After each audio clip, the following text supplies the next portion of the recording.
Assalamualaikum Nyak Daud. Kiban habau ronyo Nyak Daud. Naga denget beklam. Ha? Masabah Indonesia ka di depu. Megom bangai. Megom bangai. Ha? Sohole yang kajak pengut ti Nyak Daud. Yang kajak pebangai ti Nyak Daud. Bahawa mic wireless mini yang dipakai sebagai alat bantu menjernihkan suara jut menerima pembicaraan atau arahan dari luar. Ha? Siapa dia leh? Siapa bangai Nyak Daud leh? Ha? Nu patih awak ron. Natam ne kala awak ron. Na mic itu betu lagi itu betu bak speaker. Nu patih. Ha? Ada hana patih ka kejadian beklam. Nyo yang gekun megom bangai. Ha? Amban. Nyo yang gawat lom, le kenang pengut Nyak Daud, le pebangai Nyak Daud, ia pengut lom orang lain, ia pebangai lom orang lain. I patih sehingga i protes. I pegah pakip. Nya yang gawat yang protes pi kan LO. Padahal dalam kesepakatan rakor wat bakip yang dapat berkomunikasi dengan KIP dan aparat keamanan, Nyan harus LO paslon. Sementara si Nyak Daudnya kan LO paslon. Urusan Ji dijak protes. Amban. Ji sendiri kan melanggar. Maka Ji beklam Nyak Daud lebih banyak berperan sebagai provokator beklam.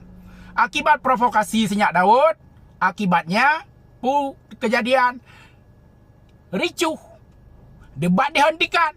Yang kenyamper lah ada awaknya. Baik payah pegah abang. Baik ide dengar oleh rakyat. Dah ide dah program-program. Nyo ke lagi-lagi nyo. Gara-gara kebodohan akhirnya membawa kehancuran. Ambat. Yang mesti pegah. Naik pegah lom. Ombus curang. So pegah curang. Budasar di pegah curang. Nyaya pegah leki biar umumkan beklam bahawa sesuai dengan tertib dilarang menggunakan alat elektronik. Pak tertibnya. Tertib aja di pegatnya. Ngontoy pegat leki. Wate di pegat tertib dalam rakor di KIP Aceh, nyo sigamnyo ikut hadir. Nasib loh boh poin dalam tertibnya. Hana poin yang melarang penggunaan mic mini wirelessnya sebagai alat bantu perekam. Dan waktu debat ke phone yang kedua, Pak Bus kagak pakai. Pekan hana protes. Memang nak proteslah secara beradab. Lagi kamu awal waktu debat phone, yang perlu mau protes. Hana mau protes bak lokasi, bek terganggu acara. Mau protes waktu rakor. Kamu mau debu na adab kamu, mudah sopan santun, kesantunan. Yamban. Jadi Nyak Daud kan dijak provokasi. Yang kira-kira kayak Aceh. Nyo pulang Pak Dron, wahai bangsa Aceh, wahai masyarakat Aceh. Nyo nak ingat. Akibat kebodohan akan membawa kehancuran.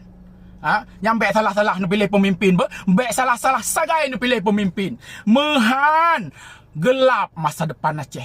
Seput masa depan Aceh 5 tahun ke. Orang-orang yang anti kemajuan, orang-orang yang anti, yang tidak siap menerima teknologi. Yang kelagian 3 tahun lebih. Baik sampai suram masa depan Aceh. Yamban.